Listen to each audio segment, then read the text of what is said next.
আজ পর্যন্ত কাউকে ভুলভাল বুঝিয়ে আমি রেইকি শেখাইনি। আজকে আমি আপনাদের সঙ্গে এমন একজনের কিছু কথা শেয়ার করব, যারা রেইকি শিখতে চান বা রেইকি শিখেছেনও, তারা কিন্তু সচেতন হয়ে যাবেন যে আপনাদের সঙ্গেও কখনো কখনো হয়তো এরকম ঘটতে পারে।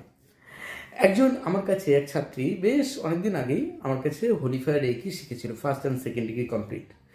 তার শারীরিক কিছু সমস্যা ছিল, সে খুব ভালো হয়ে গেছিল। এইবার মাঝখানে সে একদিন ভুল করে মাথার তালুতে এবং নাভিতে হিলিং নেয় রেইকি। আমি বারণ করেছিলাম এটা করতে, তবুও সে করে। আমি তাকে একটু বকাবকি করেছিলাম, তাই তার অভিমান হয়েছিল আমার উপর। তারপর সে হঠাৎ করেই অন্য কোথাও উসুই রেইকি ফার্স্ট ডিগ্রি শেখে। আমি নাম বলছি না, নামটা আমি কেটেও দিয়েছি ভিডিও থেকে। এবং অন্য কোথাও শেখার পর তার যে কি ব্যাড, মানে খুব খারাপ অভিজ্ঞতা হয়েছে, ভুলভাল তাকে বুঝিয়ে তাকে আবার রেকি ফার্স্ট ডিগ্রি শিখেছে উসুই রেকি অন্য কোথাও, এবং সে শারীরিক সমস্যায় পড়ে গেছে।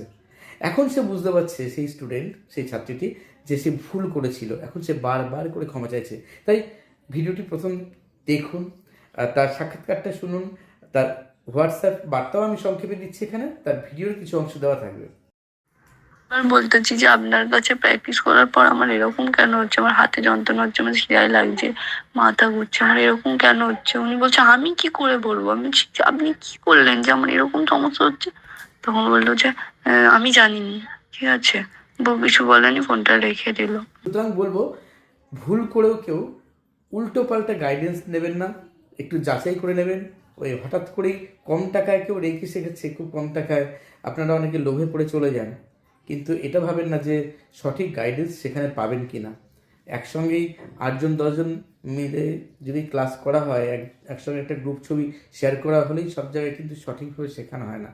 সবাই খারাপ নয়, অনেকেই আছেন খুব ভালো শেখান, কিন্তু কিছু কিছু মানুষ আছে যারা শুধু টাকার জন্য যা খুশি তাই করতে পারে, পরে আর আপনার কোনো দায়িত্ব নেবে না, আপনাকে ভুগতেই হবে কিন্তু তার জন্য। রেকি শিখতে গিয়েছিলাম।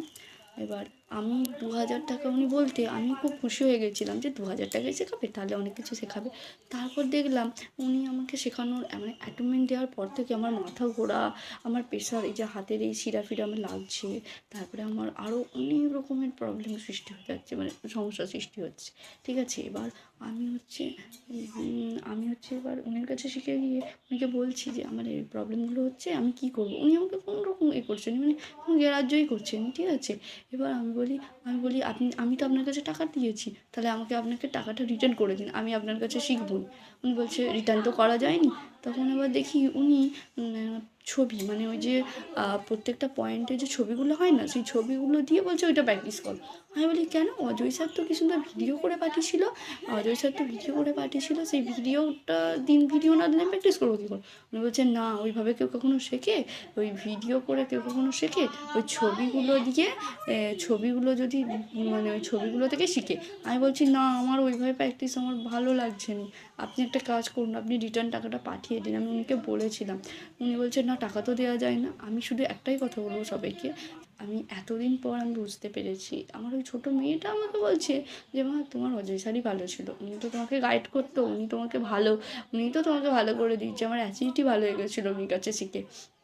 আমি সত্যিই ভুল করেছি, কম পয়সায় শিখে উনির কাছে গিয়ে যে কী ভুল করেছি আমি নিজে বুঝতে পারছি।